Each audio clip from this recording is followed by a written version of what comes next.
Muy buenas tardes, bienvenidos a esta conferencia, tercera y última del ciclo de conferencias que realiza el Grupo de Trabajo de Psicología Coaching en la Semana de la Ciencia de la Comunidad de Madrid. Yo soy Isabel Aranda, seré la ponente en esta conferencia y también soy la coordinadora del Grupo de Trabajo de Psicología Coaching que ha organizado estas conferencias. Yo soy doctora en psicología, psicóloga coach, que es lo más importante para esto que os voy a contar. Y el tema de la conferencia es sesgos cognitivos que limitan la innovación y la ciencia. Contaros que, bueno, es el sexto año consecutivo que estamos aportando en la Semana de la Ciencia conocimiento desde nuestra perspectiva de, bueno, cómo pensamos las personas, cómo sentimos, porque al final eso tiene mucho que ver, totalmente que ver, con cómo actuamos al final. Con estas conferencias tratamos de, primero, contribuir a la divulgación del conocimiento sobre el comportamiento humano, sus bases científicas, y también al hecho de que, conociendo las fuentes correctas de información, podemos llegar a interesantes cambios de comportamiento que nos ayuden a ser más eficientes y también a un mayor bienestar. Así que, bueno, aquí tenéis mi contacto. Yo tengo también una acreditación como europea de Europsi y estas son las publicaciones que hasta ahora tengo, 6 libros ya.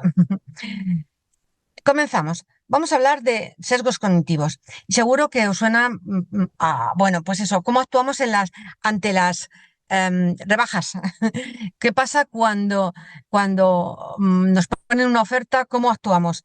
¿Actuamos de una manera que realmente estemos evaluando correctamente la información, estamos tomando unas decisiones correctas o estamos tomando decisiones, bueno, tal vez de una manera aleatoria?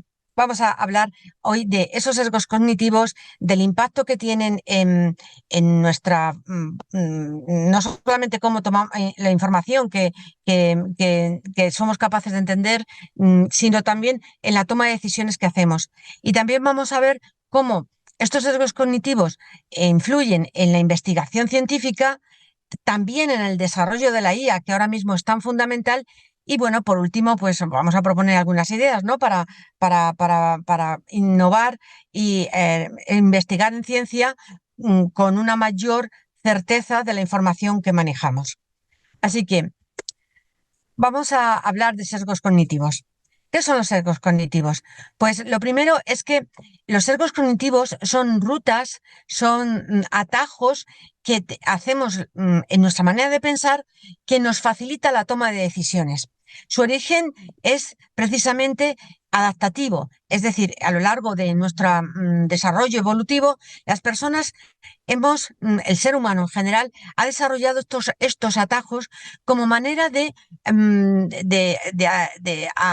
ser más eficiente en la información y ser más rápido, sobre todo más rápido para poder entender las cosas que pasan.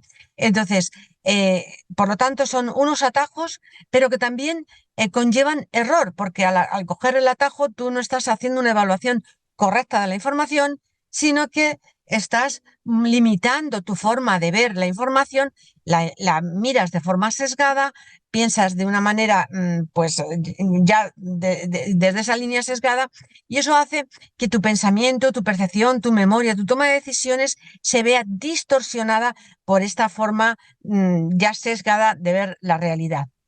Tiene su relación con las bases neurológicas. Entonces, está muy relacionado con el sistema de recompensa. ¿Qué es esto? Pues es un circuito que se ha podido comprobar que funciona en el cerebro, donde se dispara la dopamina, un neurotransmisor que nos hace sentir bien. Entonces, ¿qué pasa? Que cuando nosotros utilizamos estos atajos, que como os digo, facilitan la información y hacen que tomemos decisiones de una manera más rápida, más ágil, bueno, pues ¿qué es lo que va a pasar? Que nuestro cerebro reacciona sintiéndose mejor, más tranquilo, más cómodo y por lo tanto se dispara la dopamina. Al dispararse la dopamina, este sistema de recompensa, este circuito de recompensa cerebral, pues se activa y nosotros nos sentimos mejor. O sea que, vale, nos hemos fijado en una información sesgada, corta, pero nos produce una sensación de bienestar. O sea, que tiene aquí un efecto importante, ¿no? Está relacionada también con la zona del hipocampo, concretamente con la amígdala. Y lo que ocurre es que como el amígdala es lo que llamamos el cerebro emocional, esa parte del cerebro que actúa precisamente ante estímulos que consideramos peligrosos o muy potentes, ¿no? Muy complejos, pues al actuar la parte emocional, justo deja de pensar la parte prefrontal, que es una zona más lenta, ¿no? de pensar. Por lo tanto, es como que pensamos más emocionalmente cuando pensamos con los sesgos, ¿vale? Y entonces, y la red de modo predeterminado es, digamos, cuando tu cerebro está tranquilo, que es un modo de conciencia de ti mismo, el modo en el que puedes reflexionar sobre cómo estás, sobre cómo te encuentras. Bueno, pues entonces este modo no actúa, todos estos elementos del cerebro se ven afectados por el hecho de que entre a funcionar un sesgo cognitivo, como os digo, un atajo mental que ponemos en marcha para actuar de una manera más rápida. Estos sesgos cognitivos, además, no solamente son pues como rutas neuronales rápidas de respuesta, sino que se van a ver lógicamente afectadas por la memoria que tengamos, las experiencias que tengamos, los aprendizajes que tengamos. Es decir, que cuanto más los reforzamos con nuestros aprendizajes, más sólidos, más profundos, más consistentes son estos atajos y se hacen una manera ya de ser y de actuar. Y esto, pues claro, terminas pensando que es que tú eres así. Bueno, y este es un problema con el que nos encontramos mucho cuando trabajamos en coaching, ¿no? Que es en psicología coaching nos encontramos que las personas asocian su pensamiento con su identidad y terminan pensando que como yo pienso así, soy así. Y la verdad es que los pensamientos son productos mentales. Podemos pensar una cosa y podemos pensar la contraria perfectamente. El caso es que por estos sesgos, estos errores, en definitiva, atajos que tenemos para pensar, terminamos identificando nuestra manera de pensar con nuestra identidad. Y eso de verdad nos ocasiona enormes problemas en nuestro bienestar, en nuestra autoestima, en nuestra salud en general. Vale, ¿qué veis aquí? Seguro que algunos veis una cabeza de indio, ¿verdad? ¿Veis el esquimal? Es decir, según mires, puedes estar viendo una cosa u otra. Según la experiencia que tú tengas en la información, de analizar la información, de fijarte en la información, vas a ver una cosa o la otra. Y aquí, ¿cuántas patas tiene el elefante? Seguro que podéis decirme, pues si tiene cuatro. Tú sabes que tiene cuatro el elefante, pero por más que mires, mirar bien el dibujo, esto no cuadra, ¿verdad que no? Es que no cuadra. Y sin embargo, tu mente está viendo cuatro patas, ¿cierto? Estas líneas están paralelas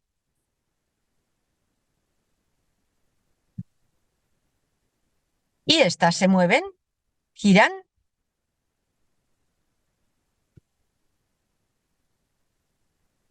Y estas otras.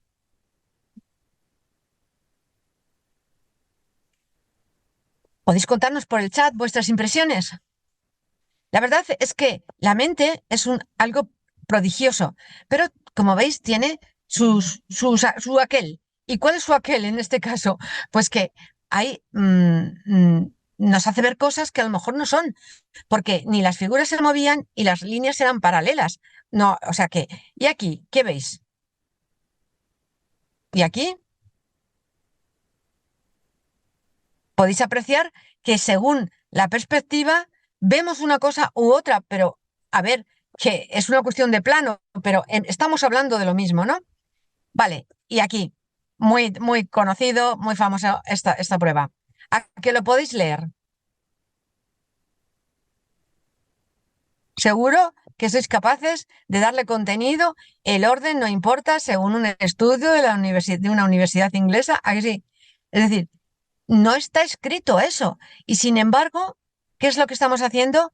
Rellenando el contenido nosotros, ¿vale? Pues estos son ejemplos de cómo la mente, bueno, pues se fija en unos elementos, interpreta los elementos de una manera errónea. En este caso, está rellenando la información desde la experiencia que tenemos de saber leer, la está rellenando, aunque ahí no ponga eso, pero yo ya leo eso.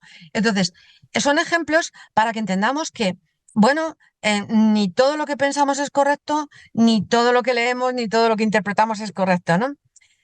Hay muchos sesgos cognitivos, muchos, en serio. Pero mirad, fijaros, aquí he puesto algunos para que veamos algo. Conformidad, disponibilidad, anclaje, autoridad, atribución, optimismo, negacionismo, negatividad, bueno, presencia, halo, bueno, en fin, que se repiten. ¿Qué pasa entonces con estos sesgos? Que ya, bueno, modifican lo que percibimos, como habéis visto con esos ejemplos. em, Terminas viendo cosas de una determinada manera, percibimos con sesgos de una manera distorsionada, y eso nos lleva ya a analizar de una manera distorsionada. O sea, partimos ya mal, pero es que encima seguimos pensando con sesgos, con lo cual analizamos mal. ¿A qué nos lleva esto?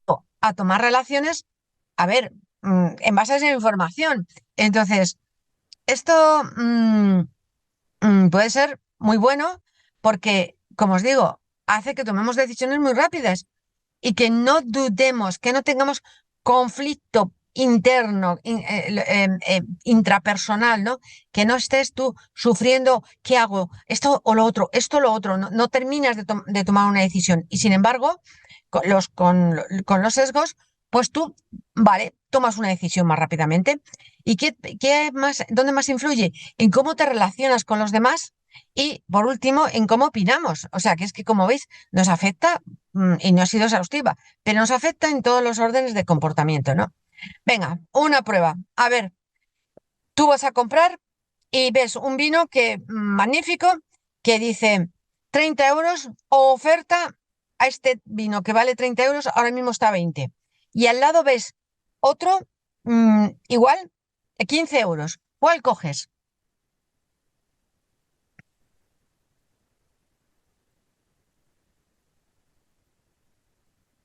¿Lo tienes pensado? ¿Lo compartes? Muchos de nosotros habríamos cogido el de 20. ¿Por qué? Porque tenemos la idea de que, caramba, es una buena oportunidad. Es un vino que estaba a 30 y ahora está a 20. Tengo la oportunidad de comprar algo de más precio, que ya presupongo yo que como tiene más precios de más calidad, y tengo oportunidad de comprarlo a menos precio. Total, por 5 euros me llevo un super vino. ¿A que sí? ¿A que algunos estáis de acuerdo conmigo? Este es uno de los sesgos más evidentes que vemos en la compra diaria, ¿no? A la hora de tú hacer la compra, cómo actúas. Y fijaros qué bien saben en el marketing ponernos los precios para que seamos capaces ¿de qué? De tomar una decisión conducida, una decisión en función de lo que le conviene al establecimiento en ese momento, que es, pues evidentemente, sacar todas las botellas que teóricamente valían 30, no lo cuestiono, pero valían 30 y que ahora me están ofertando a 20. ¿La oferta puede ser real? Sí, sí, claro que sí. ¿La oferta puede ser una argucia? Claro que sí. El caso es que mi mente está diciendo, oh, es una oportunidad, ¿vale? Pues esto es el sesgo de anclaje. Es decir, como yo acabo de ver el precio a 30, ya me quedo con eso, joder, esto vale 30, bueno, me lo puedo llevar a 20. ¿Eh? Y este es uno de los sesgos principales que tenemos a la hora de tomar decisiones, como veis, de compra, pero no solo de compra. Vamos a ver a algún otro. El chiste aquí nos dice, no, papá, esa es una noticia falsa, pero el padre dice, no, no, que es de acuerdo a lo que yo pienso, ¿no? Esto es un ejemplo del sesgo de confirmación.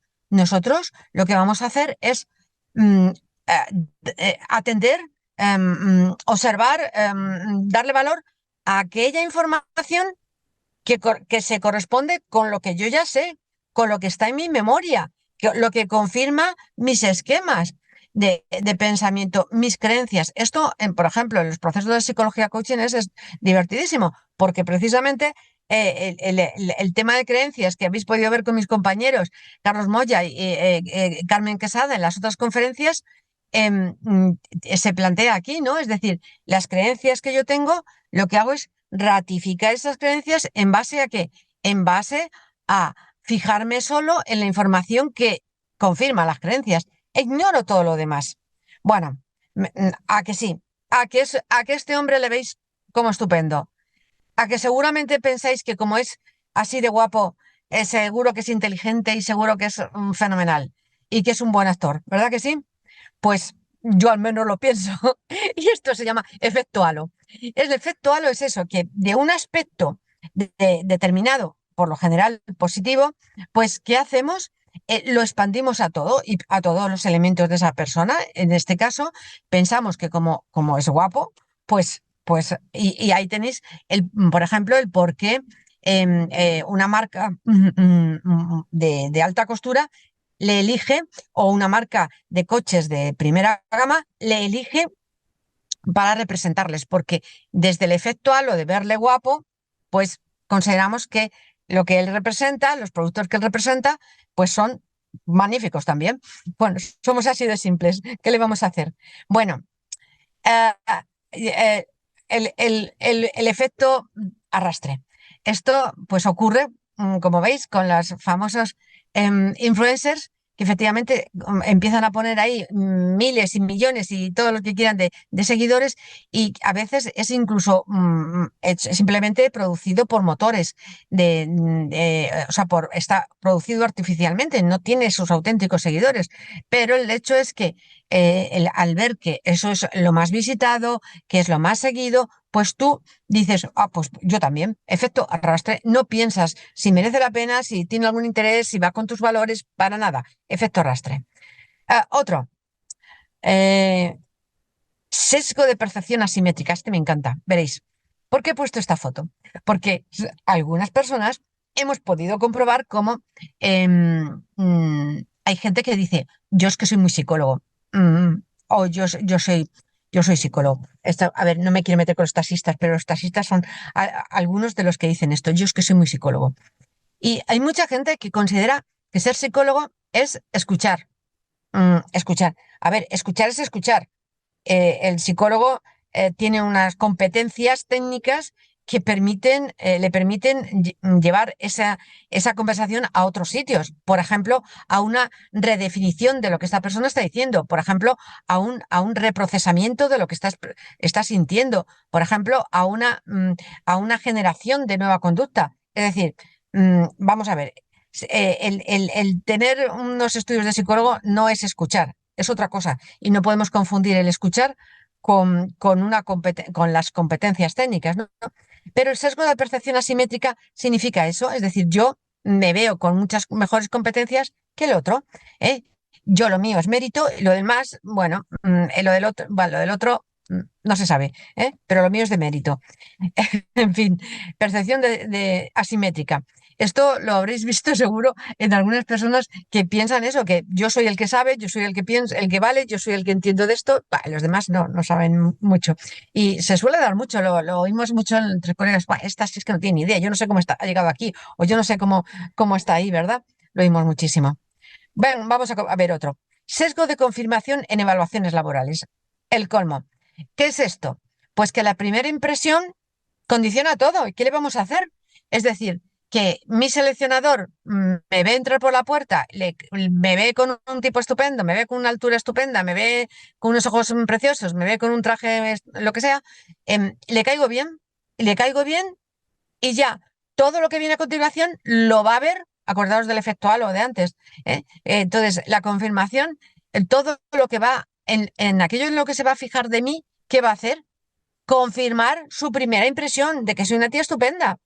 Entonces, en evaluación laboral, pues hombre, para eso, claro, los psicólogos nos entrenamos en disminuir este sesgo, pero es que esto ocurre. Es decir, te fías de la primera impresión y a partir de ahí lo único que haces es ratificar la información que, pues eso que te da la razón, porque al final es lo que estamos todos queriendo, como os decía, a tener la razón. Y eso para reducir la tensión intrapsíquica, ¿no? Intrapersonal del conflicto que te puede suponer el que tú, bueno, pues esta persona te parece estupenda, pero luego dices, pero es que no es como lo que yo pensaba, ¿no? Pero bueno, fijaros, en las evaluaciones laborales. Entonces, claro, si tu jefe de una primera impresión tiene una buena impresión tuya, o esta chica es que tiene unos estudios, es que hay que ver, es que qué currículum me trae, y bueno, es que bien se maneja, tal y que cual ya luego va a evaluar lo que tú hagas de una manera más positiva que si empieza pensando, "Buf, pues no se va a dejar mucho aquí con el ordenador. Bueno, no sé. Fijaros la importancia que tiene. Pues vamos a ver otro, muy interesante. Yo soy muy poco amiga del brainstorming para algunas cosas, para otras sí, pero para algunas cosas no. ¿Y sabéis por qué? Porque en el brainstorming se manifiestan algunos de los sesgos más curiosos que varios, ¿eh? Pero uno de ellos es el de sesgo de interpretación selectiva de los datos. ¿Vale? Entonces, nosotros y observarlo, cuando hacemos un brainstorming y apuntamos las ideas, vais a ver como la primera idea siempre es muchísimo más valorada y suele salir con más frecuencia que el resto. Entonces, vamos a interpretar lo que sale en el brainstorming en función de esa primera idea y unos datos con otros, o sea, vas asociando, bueno, que en fin, que con el brainstorming, que es interesantísimo como volcado de ideas, ocurre que no es la mejor herramienta para tomar decisiones, vaya. Más sesgos. El sesgo de evitación, el sesgo de evitar o de arriesgar. Es decir, hay personas que su manera de actuar es evitar el riesgo y otras que buscan el riesgo. Es decir, o sea, hay los dos extremos. El sesgo en la toma de decisiones de eso de que tú te fías de unos datos que siempre te ratifican en tu forma de actuar de evitar el riesgo o en tus datos que con los mismos datos, dos personas pueden tomar una decisión para evitar o para arriesgar. A mí esta me gusta mucho en el día a día porque con frecuencia les planteo pues, a los directivos con los que trabajo y les digo, a ver, ¿tú a qué juegas, no? ¿A qué vas? ¿A ganar o a no perder? Y es muy interesante porque muchas veces vas a hacer una presentación o vas a proponer una idea o vas a desarrollar un proyecto y te das cuenta, si te haces esta pregunta, que la mayoría de las veces jugamos a no perder. Vamos bajo mínimos y bueno, cuidado, aquí no arriesgo, aquí no me comprometo, aquí no voy más allá, ¿no? Es decir, la mayoría de las veces jugamos a no perder. Pero claro, también puede ser el riesgo, el sesgo contrario de arriesgar y lanzarte y de, bueno, yo aquí he perdido al río, ya, total, tengo el no, ¿verdad? Como el no ya lo tengo, pues a ver si consigo el sí. Venga. Bueno, otro fabuloso. A ver, a que estáis habituados a oír el anuncio en radio de han robado en la zona. Voy a llamar que nos pongan una alarma. Es un anuncio que está ahora mismo oyéndose, ¿no? Entonces, ese es el sesgo de disponibilidad. ¿Qué ocurre? Pues que tú has oído que han robado en la zona o lo has oído que puede ser verdad o no, ¿eh? Que ya sabéis que muchas veces se crea la noticia precisamente para que, bueno, pues para que exista esa posibilidad, ¿no? Entonces, de este sesgo, ¿no? Entonces, te pueden decir, ha habido muchos robos en la zona, noticia, no sé qué.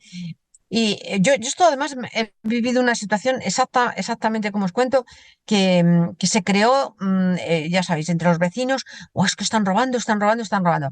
Y cuando eso se fue a comprobar, realmente no había esos robos, no existían. Pero qué casualidad que según apareció este rumor, ¿no? de robos, pues te estaban llamando varias veces al día ofreciéndote alarmas y seguros de casa. Curioso, ¿no? ¿Por qué? No me meto con nadie, pero ¿por qué era el momento ese? Porque cuando tú estás diciendo que hay un peligro como este del robo, el sesgo de disponibilidad se te activa y entonces tú dices, ah, voy a poner una alarma, que es el momento, ¿vale? Y fijaros que bien se sabe esto en tema de ventas y en tema de marketing, ¿no? Vale. Otro sesgo muy interesante es el de confirmación. Y es ese, que tú te vas a fijar en los datos que confirman tus planteamientos, tus creencias, tus hipótesis, tu forma de plantear las cosas. Y lo demás, como si no existiera. Entonces, te lees un texto, ¿en qué te vas a fijar? En aquello que justamente dice lo que tú piensas. Que lees las noticias o oyes las noticias, aquello que coincide con lo que tú piensas.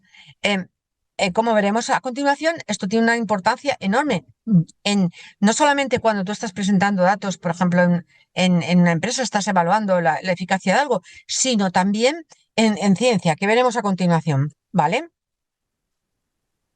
Mirad, además de esos que son sesgos individuales, como muy conocidos, como muy habituales, los equipos encima tienen unos sesgos específicos. Es decir, si ya nosotros tenemos esos sesgos a la hora de pensar, tomar decisiones, etcétera, ahora cuando estamos en grupo, peor. ¿Por qué? Porque aparecen fenómenos grupales, que bueno, solo voy a citar un par de ellos, pero para que veáis cómo el estar en grupo puede hacer que tengamos sesgos todavía más calibre. Y el más famoso es el de Thinking Group. Irving Janis, que fue quien lo estudió, pues nos habla de esto, de que en los grupos hay una tendencia a, a la línea en plano, ¿no? Es decir, a unificar el criterio, a unificar la información, a unificar la decisión, a que no haya disenso y sobre todo si hay alguien con poder fuerte de esto de yo tengo la razón, yo quiero. Entonces, los grupos pueden entrar en esta patología que al final termina siendo de que no se puede hablar, no se puede expresar una opinión contraria porque lo importante es el consenso. Y buscando el consenso se pierde la perspectiva de la diversidad bueno, la perspectiva de otros puntos de vista. El famosísimo ejemplo de esto fue la invasión de Cuba. Entonces, en los años 60, recién llegado Kennedy, pues claro, estaban ahí que si la Guerra Fría, que si esto, que si el otro. Entonces dijeron, va, no tenemos más remedio que invadir Cuba, porque si no, tenemos mucho peligro de los misiles de Cuba que están al lado nuestro, etcétera, etcétera. Entonces, las mejores mentes más brillantes que estaban aconsejando a Kennedy, de las mejores universidades, los mejores, los más este equipo, ¿no?, de asesores tomó la decisión de invadir Cuba.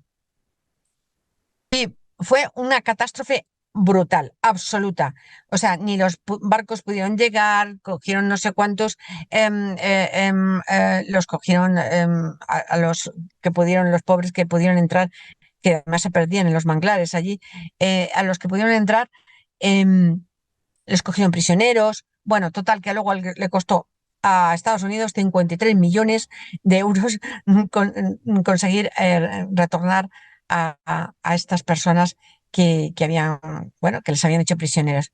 Y ese es el ejemplo más, ya os digo, el más histórico, así el más impactante de cómo los sesgos en grupo, bueno, que tienen sus propios sesgos los grupos, ¿no? El pensar en grupo. Y aquí tenemos otro interesante, que se da en individual, pero que en grupo ya se maximiza, que es el de afinidad. Y es, mira, que tú te fías más de gente como tú y que tú te gusta estar con gente como tú y que confías, bueno, que quieres la gente que se te asemeja y la gente que es diferente a ti, pues no la quieres contigo. Y aquí tenemos un problema enorme, os podéis imaginar, de cara a la integración de la diversidad en las organizaciones, porque claro, si tú tienes este sesgo de afinidad, no eres consciente de él, ¿qué vas a hacer? Coger gente solo similar a ti. Bueno, esto fue una de las barreras más importantes que hubo para que las mujeres pudiéramos estar en las organizaciones. Porque claro, ¿quién seleccionaba? Un varón. ¿Qué quería? Un varón. Y si era del Atleti, pues que fuera del Atleti. Y si era del Madrid, pues que fuera del Madrid. O sea, para tener el sesgo de afinidad, ¿no? Vale. Bueno, hablando de fútbol, el sesgo de endogrupo, el colmo. El sesgo de endogrupo, fijaros, es que em, es otro sesgo, y es que las personas en grupo tendemos, no todas, o sea, esto hay matices, hay más cosas aquí que hablar, pero lo voy a simplificar diciendo que hay personas que tienden a diferenciar a la gente entre los míos y los que no están conmigo, mis amigos y mis enemigos. Entonces, son para los míos todo fenomenal, porque yo a los de mi endogrupo, a los que son míos, los veo como los mejores, los estupendos, les paso todas las tonterías que hagan, los valoro muchísimo. Pero a los del contrario, bah, todo es un desastre. Ni saben pensar, ni saben actuar, ¿veis? Entonces, esto en una empresa es un problema, porque claro, si tú tienes este fenómeno en la empresa y no lo ha parado alguien, claro, pues tienes a los de marketing en pelea constante con los de ventas, o con los de producción, o con los de financiero, que siempre ahí está el choque, o los de financiero con recursos humanos. Es decir, que, que esto se produce sobre todo en estructuras o en organizaciones, en grupos, donde se juega mucho a relaciones de poder, y este fenómeno que distorsiona, como podéis imaginaros, toda la vida del grupo y todas las decisiones y todo lo que se hace, lo distorsiona muchísimo, lo polariza muchísimo, pues es un fenómeno terrible también que ocurre entre los grupos, y cuando no se ponen sobre la mesa y no se paran y no se ponen medidas para paliarlo, pues los grupos, los equipos funcionan bastante mal. Seguimos. Y nos encontramos ahora con que estos sesgos están en la investigación científica. Entonces, ¿cómo afectan? Pues a la selección de la información, a la formulación de hipótesis, a la interpretación de resultados, a la comprensión de los resultados, a la propia publicación y, en definitiva, a la importancia que se va a dar a esos resultados como valor científico y como un efecto en la vida cotidiana, ¿no? Entonces, vamos a ver, ¿qué ves tú? ¿Qué estás viendo? Un 6, unos, otros veréis un 9, ¿verdad? Pues en la investigación científica, este sesgo de confirmación de datos se da muchísimo. Y es el hecho ese de que tú planteas una hipótesis y lo que estás, lo digo además, pues, habiendo trabajado yo con el tema de hipótesis desde la experiencia de esto, es que tú lo que desarrollas es una investigación para confirmar o falsar la hipótesis, pero tú lo que quieres es confirmarla. Entonces, tu perspectiva de la información lo que va a hacer es siempre confirmar tus datos, porque tú vas a mirarlos de tal manera que confirmen tus datos. Em, ¿Y por qué? Porque si no has sido capaz de clarificar el sesgo, de ponerlo encima de la mesa y decir, ojo que podemos estar cayendo en este sesgo cognitivo, ojo que podemos estar cayendo en este error importante, pues ahí está, ¿vale?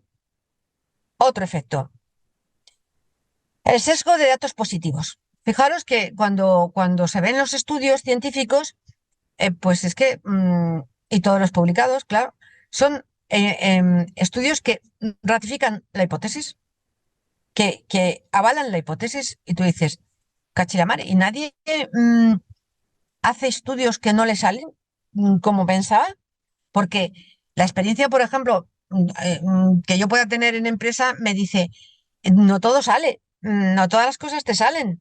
O sea, puedes hacer 10 intentos para que te salga una cosa, un proyecto, por ejemplo. Entonces, no todo sale.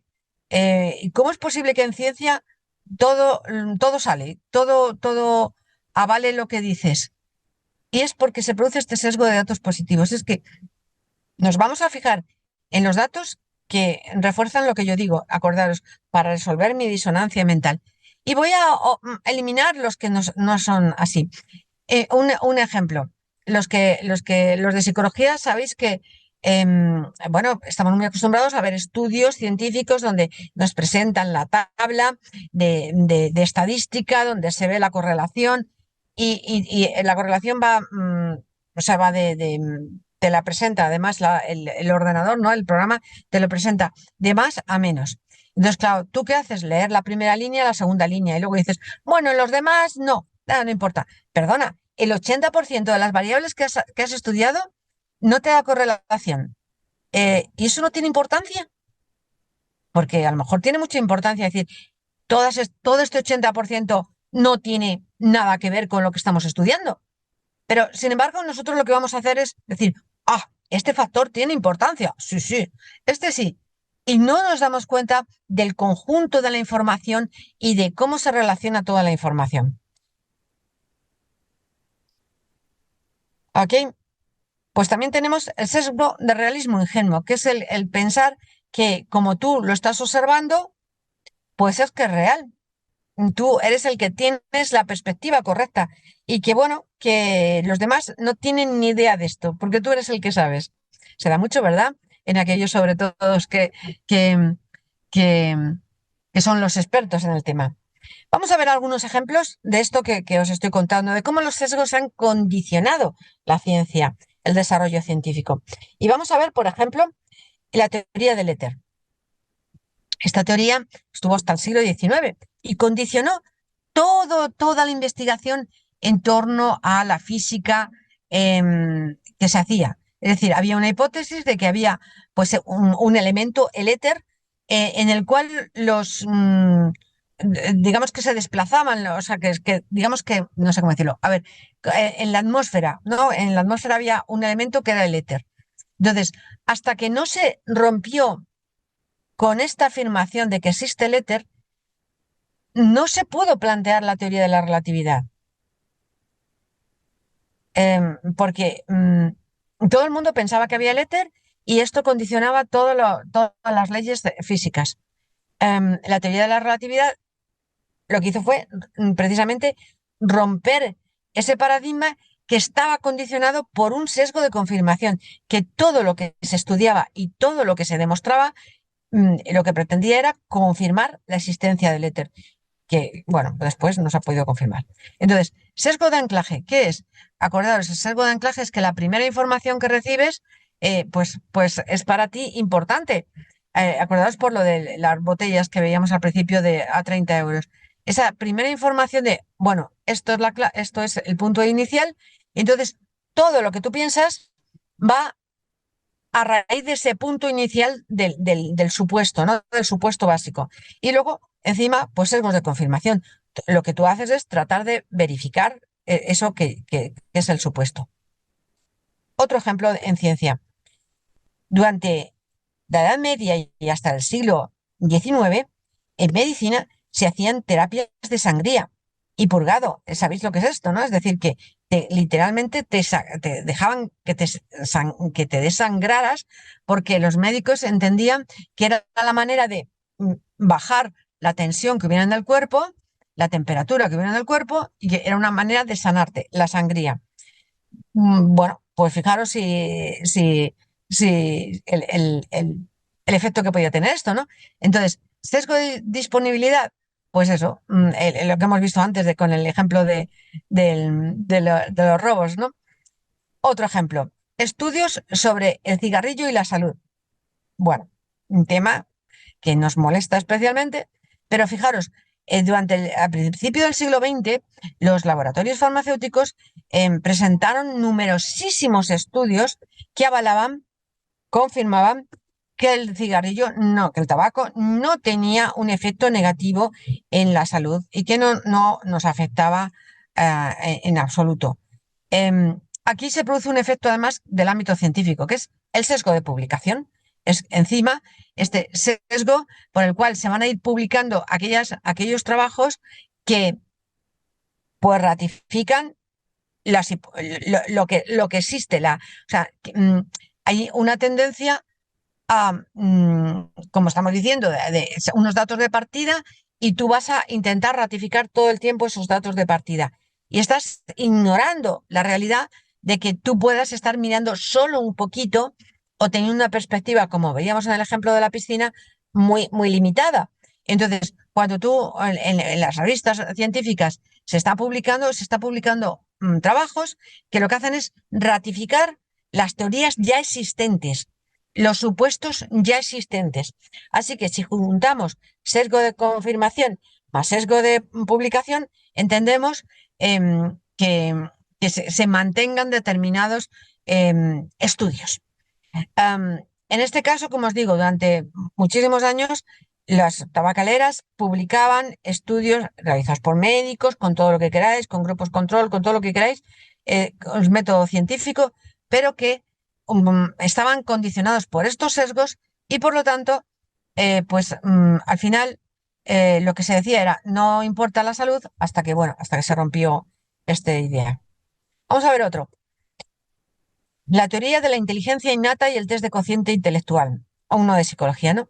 Entonces, había un supuesto de que efectivamente las personas teníamos una inteligencia innata del 100 y como idea, como medida media, y que por debajo pues teníamos cada vez más problemas, ¿no? de inteligencia y por arriba pues había sobredotación. ¿Cuál es el problema de esto? Que esto se midió sobre población blanca y varón. Entonces, cuando esto se ha aplicado a otro tipo a otras poblaciones, a otros colectivos, no casan las cifras, porque lo que se buscaba era, por el sesgo de afinidad, medir a gente como tú. ¿Quién estaba haciendo los estudios en aquella época? Pues varones blancos. ¿Y a quién cogían en sus muestreos? Varones blancos. Esto tiene muchísimo que ver con la realidad que luego nos estamos encontrando ahora, se está descubriendo ahora, pues eso, de que las mujeres a lo mejor tenemos patrones diferentes en cosas diferentes. Por ejemplo, y pongo un ejemplo, ahora se sabe que, por ejemplo, las dosis de medicación no deberían ser las mismas en mujeres que en varones en muchos medicamentos. Pero como el muestreo está hecho con varones, pues está medido con varones y no se tiene en cuenta ese factor de género. Bueno, pues aquí lo mismo, ¿no? Confirmación y afinidad. Otro, muy interesante también, el descubrimiento del Helicobacter pylori y las úlceras gástricas. Bueno, durante muchos, hasta 1980, se entendía que las úlceras gástricas eran producto del estrés. Bueno, seguro que también, ¿eh? Pero no se admitía que podía ser producto de una bacteria que viniera del intestino, ¿no? Entonces, aunque el estrés se pueda mantener ahora, había ese sesgo de confirmación de que era, bueno, ya como seguro que os han dicho alguna vez el médico, ¿no? Esto no, esto es de cabeza, ¿no? Esto no tienes nada, es de cabeza. ¿Qué te están diciendo? Que te estás inventando las cosas, ¿no? Hoy por hoy sabemos que todo es psicosomático y que si te está afectando, tienes derecho a que te afecte, vaya. Entonces, pero el sesgo de confirmación lo que hace, como os decía, es elegir aquellos datos que van a confirmar lo que yo tengo en mente y lo que yo sé. ¿Vale? Otro. Experimentos de flecha de memoria en psicología. Estos experimentos, bueno, pues estaban también sesgados por el sesgo de publicación que os he comentado, que es al final vamos a elegir aquello que ratifica lo que decimos, los resultados positivos y aquello que contribuye a la teoría que ya tenemos nosotros de cómo funcionan las cosas. No estamos cuestionando, no admitimos nuevas teorías. Os recuerdo que durante muchos años, muchísimos siglos, en el mundo occidental se pensaba que la Tierra, o sea, lo diré, que la Tierra era el centro, ¿no? Y que el que giraba era el Sol. Y al pobre que lo dijo, lo pasó muy mal, ¿no? O nuestro Servet, que dijo que la circulación, o sea, que la sangre circulaba por el cuerpo humano y pues le costó la hoguera. Es decir, que el mantenimiento de estas afirmaciones, de estas teorías sobre la vida, a veces conllevan consecuencias muy serias para la persona que las vulnera, ¿no? Que las contradice. Por eso también hay ese sesgo de conformidad, de decir, bueno, esta es la teoría imperante y lo único que yo puedo hacer es ratificar, bueno, explorar, a ver cómo funciona esta teoría con este colectivo y tal. Pero hay muy poca innovación, porque el sesgo de conformidad nos va a llevar a mantener ese, ese modelo mental, esas teorías que ya existen y no cuestionarlas, eh, porque entre otras cosas no nos lo van a publicar, ¿vale? Entonces, tenemos que ser conscientes de la importancia de reconocer y mitigar los sesgos cognitivos en la vida, en la toma de decisiones en la empresa, pero en la ciencia, desde luego, porque eso es lo que está condicionando todo el desarrollo científico. Y vamos a comentar un aspecto muy interesante que es con la inteligencia artificial. Mirad, uno de los trabajos que hace la inteligencia artificial más interesantes es el reconocimiento facial. Bueno, los millones, a mí me bailan las cifras, millones, son, yo que sé, 1.000 millones, yo que sé, 3.000 millones, no lo sé, una barbaridad de reconocimiento facial que ahora mismo el programa Skynet hace, además con ese nombre, ¿eh? No digo nada, en China, ¿no? Y entonces, lo que hace es a todo el que pasa por todas partes, como veis, le identifica. Lo más extraordinario que yo he podido oír es que ratificó, o sea, descubrió a un niño que había sido raptado cuando tenía 4 o 5 años y tenía ya pues 30 y tantos, 40, y en la calle una calle de una ciudad hace el reconocimiento facial y lo compara, bueno, seguro que lo habéis visto alguna vez en algún programa de televisión, en alguna serie o esto, ¿no?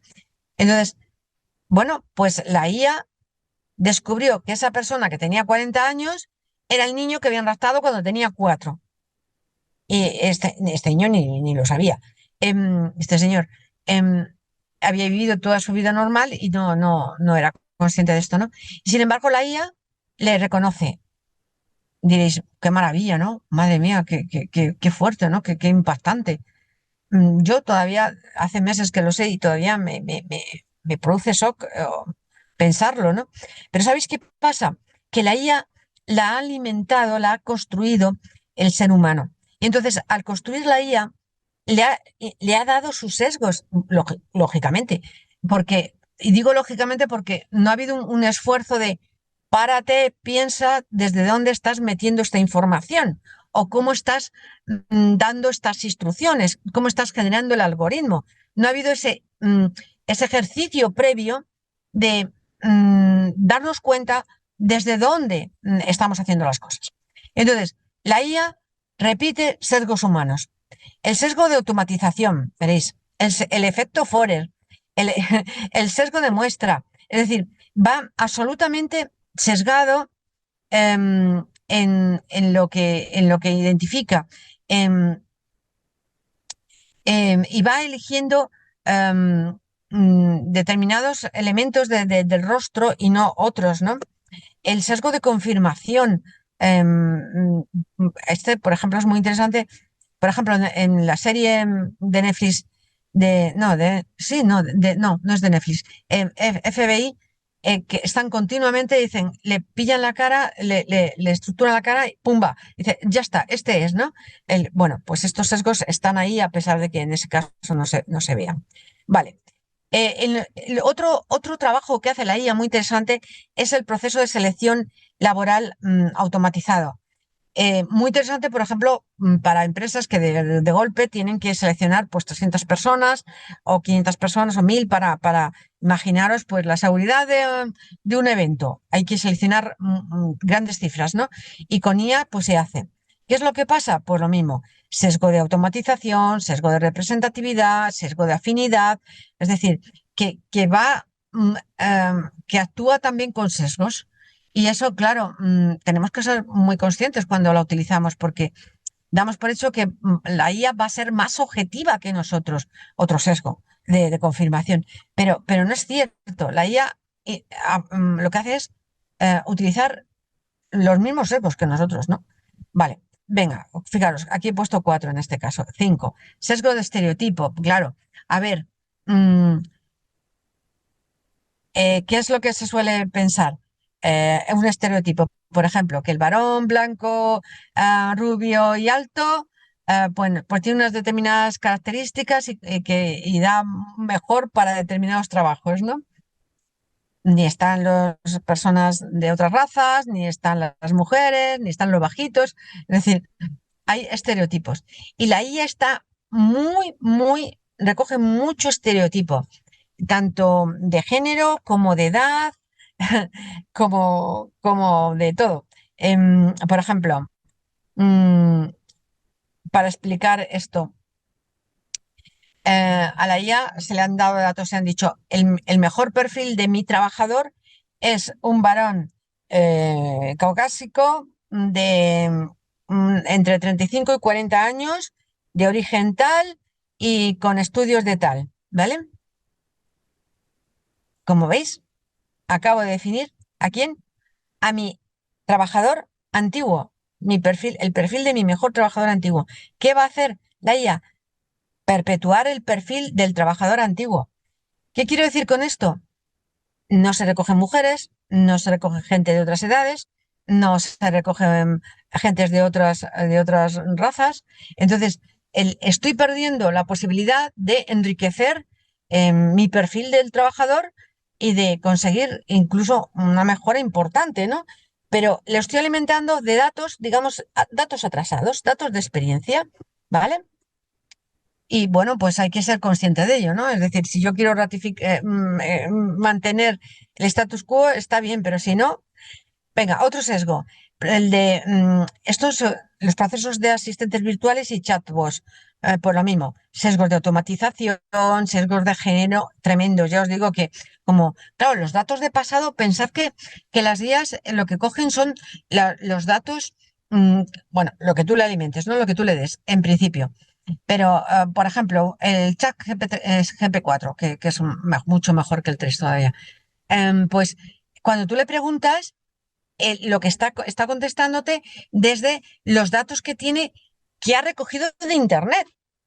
O sea, todo lo que está en Internet ya lo tiene el chat GP4. Entonces, en ese Internet, la mayoría de la información tiene que ver con actuaciones de varones, con líderes varones, con investigadores varones, con premio Nobel varón. O sea, ¿qué es lo que el chat deduce? Pues que los importantes son varones. Es así de claro. ¿Vale? Entonces, ahí tenemos el género, el estereotipo. Bueno, y esto es muy interesante. ¿Os acordáis de esta película, de Minority Report? En esta película se hacía una predicción de quién iba a ser un criminal, ¿verdad? Bueno, pues ya se está haciendo, ¿no? Entonces, ¿qué es lo que pasa? Que en este momento se está haciendo con sesgo de disponibilidad, con sesgo de anclaje, con sesgo de estereotipo, con sesgo de automatización. Bueno, podría seguir, ¿eh? Pero está, como veis, cogiendo estos atajos que a nosotros nos ayudaban a interpretar la realidad, pero los están utilizando para respondernos. Entonces, normalmente te dicen de cuidado con la IA, que puede tener datos falsos o que puede tener alucinaciones, que llaman, que son deducciones erróneas, ¿no? Em, mm, que lo hacemos nosotros los humanos también, esas alucinaciones. Pero bueno, el caso es que son deducciones de lógica, ¿no? Em, eh, Dice, el hombre, ¿cómo es esto? Los hombres son blancos, todos los blancos son estupendos, luego los hombres son estupendos, ¿no? Ese es el silogismo básico, ¿no? Pero si yo pongo cosas absurdas en el ejemplo y pongo, em, las casas son estupendas, los hombres son casas, luego los hombres son casas. Me vas a decir, pero si eso no tiene lógica. No, lo que no tiene es sentido, pero la lógica está hecha. Si A es igual a B y B es igual a C, luego A es igual a C.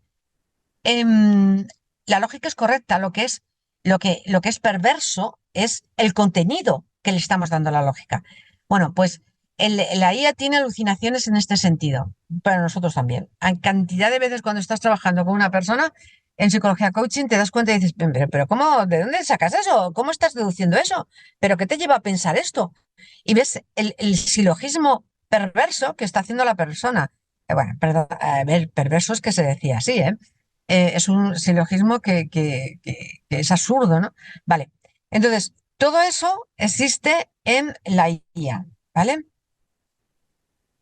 Ay, esto es muy interesante. En los sistemas de crédito automatizados hay un estudio además muy interesante que ha demostrado cómo los créditos se concedían mayoritariamente a lo que os digo, a perfiles antiguos. Entonces las mujeres no existían en el perfil de ¿a quién le voy a dar el crédito? No, a las mujeres no, porque no los tengo en la base de datos como clientes míos de crédito. Claro, antes a lo mejor no estaban, pero ahora estamos, ¿no? Es de estereotipo, de asociación, de confirmación, bueno, esto, entonces ha habido un serio problema ya documentado de un error enorme en esto, ¿no? Porque yo os digo, se daban los créditos solo a varones, solo de un determinado perfil, y no se estaba dando de una manera, pues como buscamos ahora mismo, que sea en igualdad de oportunidades y diversa, ¿no? O sea, este lo he puesto el último porque es que tiene, vamos, los que queramos. Venga, y entonces, en conclusión, pues lo que os decía, que los sistemas de IA se basan en ese conocimiento humano y repiten nuestros patrones de pensamiento, para bien y para mal. Y entonces, los sesgos que hemos dicho son atajos que te ayudan a interpretar la información, a ser mucho más rápido, a no tener conflicto interno, a no dudar, pero oye, también te distorsionan la forma en que ves las cosas, pues les pasa a la IA. Entonces, y luego va a afectar no solamente a lo que la IA nos propone, sino bueno, a la sociedad en general, ¿no? Debemos ser mucho más críticos con la información que nos da la IA, mucho más. Bueno, y para terminar, pues lógicamente, como solemos hacer en psicología coaching, buscamos la opción, buscamos el cambio, no solamente presentar o analizar los problemas, sino buscar el cambio. ¿Qué podemos hacer para mejorar los sistemas de investigación? Para mejorar, reducir los sesgos. Pues algo que ya se hace, que para que veáis si ya esto se ve venir, que es la revisión entre pares. ¿Qué es esto? Pues es que cada artículo que se publica en revistas de alto impacto, pues va a ser revisado por dos personas independientes entre sí que van a leerse el artículo y van a decir, ¿este artículo merece la pena o no? ¿Vale? Revisión por pares. Luego, el análisis de datos desde diferentes perspectivas. Es que, desde mi punto de vista, los equipos de investigación tendrían que tener entrenamiento en, bueno, en conocer sus sesgos y, por lo tanto, en establecer medidas para analizar la información de una manera más objetiva y procesarla de una manera más objetiva. ¿Vale? Sabiendo además que la IA no es más objetiva que tú, es igual de objetiva que nosotros. Bueno, transparencia en el proceso, cuáles son lo que os decía. A ver, en un dato me ha dado positivo, pero en 8 me ha dado negativo. Es que esos datos negativos también cuentan. Es que debemos saber. Mirar, ahí en las empresas estas cosas se ven de otra manera. No siempre mejor, pero se ven de otra manera. Entonces, hay una clasificación de las empresas Forbes, ¿no? De las mejores empresas, las más potentes del mundo y tal. Y entonces se ha hecho un análisis y las mejores empresas de Forbes tienen una costumbre muy interesante, una práctica muy interesante, que es analizar en qué han fallado. Es decir, revisar, o sea, hemos fallado en esto, ponerlo encima de la mesa.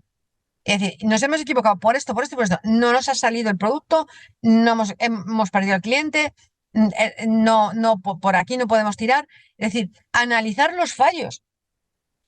Porque, como una frase que me encanta a mí, la digo muchísimo, ¿no? Que le preguntan a Thomas Alva Edison cuando presenta la bombilla eléctrica. Dicen, oiga, le dice el periodista, los americanos ya sabéis que esto del fracaso les cuesta, bueno, lo tienen en vena. Y dicen, usted ha fracasado 999 maneras de cómo hacer una bombilla. Y él les dice, no, he aprendido 999 maneras de cómo no hacer una bombilla. ¿Veis el aprendizaje que eso implica? La oportunidad que eso supone. Es de una riqueza, a mí me fascina, no solamente el planteamiento de decir, no, no he fracasado, ya sé cómo no hacerlo, lo voy a hacer de otra manera. Me fascina esa idea de lo voy a hacer de otra manera. Por ahí no voy, tengo que ir por aquí. Pero también me fascina el hecho de aprender, ¿no? Del aprendizaje, porque desde el aprendizaje es como podemos mejorar, ¿no? Entonces, cuando aquí hablamos de mejorar las técnicas de investigación, es que tenemos que hablar también de cuándo fallamos. Y como os decía, los fallos no se suelen publicar. Es una pena, ¿eh? Pero em, yo creo que sí, que debía haber perfectamente artículos de condiciones que no intervienen en, ya está. O según hemos visto, aquí y ahora en este colectivo no, esto no afecta de esta manera, vale. Bueno, pues técnicas para reducir los sesgos en la toma de decisiones, acordaros del Thinking Group, que para mí lo vivo tan de cerca, lo vivo muchas veces, lo vivo continuamente y tanto en aula, viendo grupos de formación como en grupos de trabajo. eh, Fomentar una cultura de autoconciencia, de darte cuenta de, a ver, que es que somos ignorantes con respecto a nosotros mismos y tenemos que aprender y en ese sentido, por eso ofrecemos estas conferencias divulgativas, tenemos que aprender cómo somos y cuál es nuestra naturaleza y qué nos funciona a nosotros. Y bueno, autoconciencia y reflexión, ¿no? Al final, utilizar herramientas de decisión basadas en la evidencia. Y para los equipos, pues muy importante, es que hay que hacer, pues eso, sesiones donde podamos tomar conciencia de cómo trabajamos y recibir formación periódica para mejorar nuestras tomas de decisiones. Debemos tener en cuenta que la diversidad de los equipos que ahora tenemos en tanta estima es que es absolutamente fundamental. Cuando aparecemos las mujeres en los equipos, o aparecen personas de edad diversa, de gente más senior y gente más joven, de orígenes diferentes, de carreras diferentes. Es muy interesante, yo que doy clase en varios posgrados, entonces cuando hay de diferentes procedencias, se nota clarísimo, ¿no? Además, tú eres de económicas, ¿verdad? Dice, sí, sí, porque su perspectiva es muy diferente a la que pueda tener la de psicología, ¿no? La persona de psicología. Entonces, un grupo, un equipo, se enriquece muchísimo con diferentes miradas, con diferentes perspectivas. Y esto, en los equipos de investigación, pues sería maravilloso. Y sin embargo, en la Universidad Española la endogamia es brutal, absolutamente brutal. O sea, te quedas en el mismo equipo, o sea, no hay, vale, de acuerdo, ahora mismo hay programas de Erasmus maravillosos y de estancias, que sí, que se toman medidas para esto, pero la endogamia es brutal. Entonces, es importantísimo ese movimiento, esa frescura de coger gente de fuera, que no haya estado siempre en universidad, que haya estado, por ejemplo, en empresa, que venga con otras perspectivas, ¿no? A mí me parece importantísimo, ¿no? Y por supuesto hablar de estos temas, de los sesgos, de cómo nos equivocamos, de cómo nos limitamos a nosotros mismos por no pararnos a pensar. Esa es la cuestión. Bueno, tenemos que hacer un análisis crítico, ¿no? De qué es como os decía, de esas teorías imperantes que tenemos y que parece que son sagradas y que no podemos cambiar, ¿no? Y bueno, en equipo siempre debatir sobre ello, ¿no? En conclusión, yo creo que es importante conocer cómo pensamos, cuáles son nuestros patrones, esos sesgos, no solamente para vivir, sino si nos dedicamos a la ciencia o en la empresa para innovar. Es que necesitamos saber cómo funcionamos. Y ahí el papel de los psicólogos pues es fundamental y afortunadamente ahora se nos tiene muy en cuenta, se nos valora mucho y se nos pregunta por criterios, por soluciones, por enfoques. Bueno, yo creo que ahora mismo estamos en un momento maravilloso donde estamos ofreciendo mucho conocimiento y está siendo muy bienvenido. Vale, terminando. Mirar, en esta web que veis abajo hay una infografía magnífica que expone, bueno, he puesto este cachito, los 50 sesgos a tener en cuenta para ser la mejor versión de uno mismo, ¿no? Entonces, a ver, yo no creo que porque tengas estos sesgos en cuenta vayas a ser la mejor versión de ti mismo, lo lamento. Mm, Creo que te vas a conocer, mm, porque el ser la mejor versión de ti mismo pasa por otros sitios, no por conocer tus sesgos, pasa por otro lugar, ¿vale? Pero otro camino. Pero es una información útil, interesante y muy bien presentada. Así que si la queréis ver, pues ahí está. Voy a finalizar. ¿Tenéis alguna pregunta, algún comentario?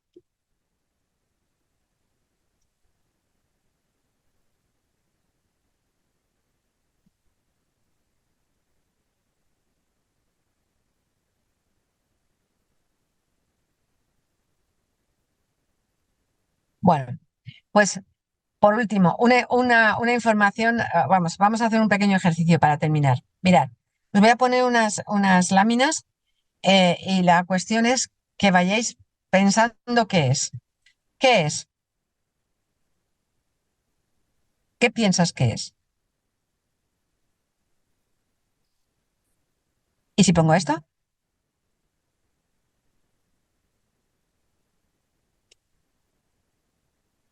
¿Pensabais que era un gallo?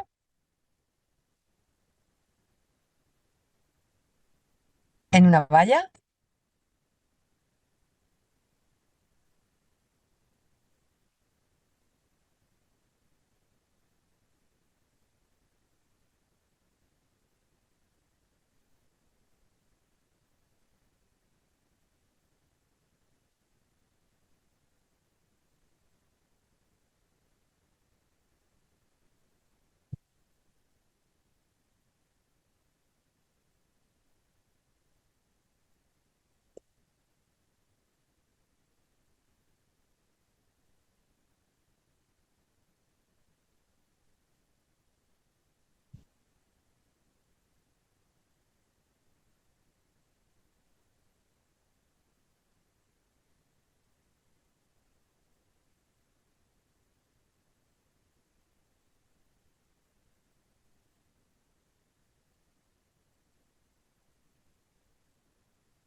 Quería con ellos ilustraros la importancia de relativizar las cosas y de coger perspectiva.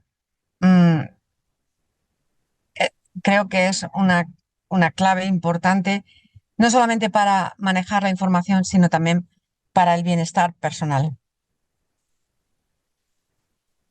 Si queréis hacer alguna pregunta, muchísimas gracias por participar y muchísimas gracias al colegio por organizar estas sesiones y, lógicamente, a la Comunidad de Madrid por organizar estas fabulosas Semanas de la Ciencia. Si queréis alguna pregunta, tenemos tiempo para ello.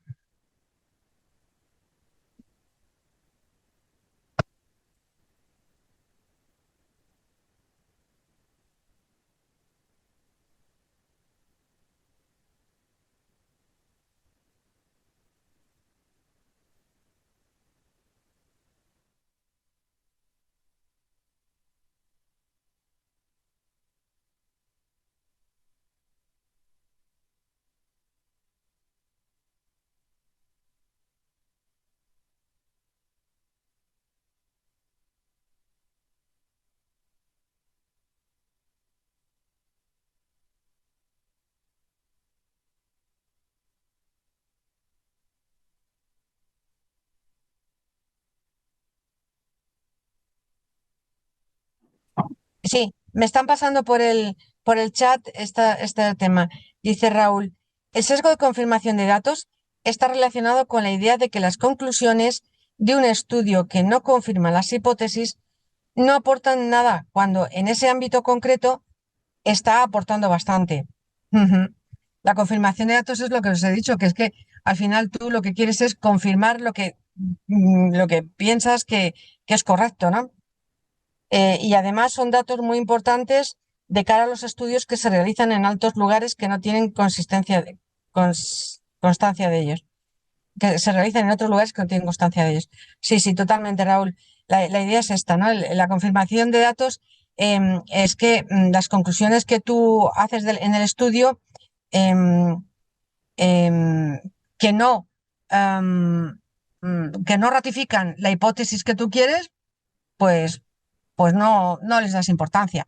Por eso, a ver, que lo he puesto como ejemplo, no es que sea lo nuclear, pero sí que yo he podido experimentar con esto, ¿no? Y comprobarlo muchas veces de que dices, vale, te están diciendo esto, pero y todo lo que no tenía que ver o todo lo que no era significativo, ¿por qué no se analiza por qué no es significativo? ¿Sabes? Dirás, bueno, es objeto de otro estudio, lo que decimos siempre en las conclusiones, ¿no? Y próximas líneas de investigación. Bueno, en próximos estudios habría que mirar esto o lo otro, pero sabemos perfectamente que al final es muy difícil que se analicen, que se estudien variables que de entrada pues ves que no funcionan y que no coinciden con las ideas imperantes. Entonces, mi conclusión o mi idea es tendríamos que ser más libres, sentirnos más libres para cuestionar mucho más las hipótesis imperantes, hacer hipótesis más variables, más variadas, más ricas, más diversas, ¿no? Y yo creo que daríamos un paso importante en ciencia, pensando fuera de la caja, que se suele decir. Muy bien, pues creo que ya hasta aquí hemos llegado porque ya está la última intervención. A ver, un momento. Ah, no, tenemos más. Espera, espera. Dicen, em,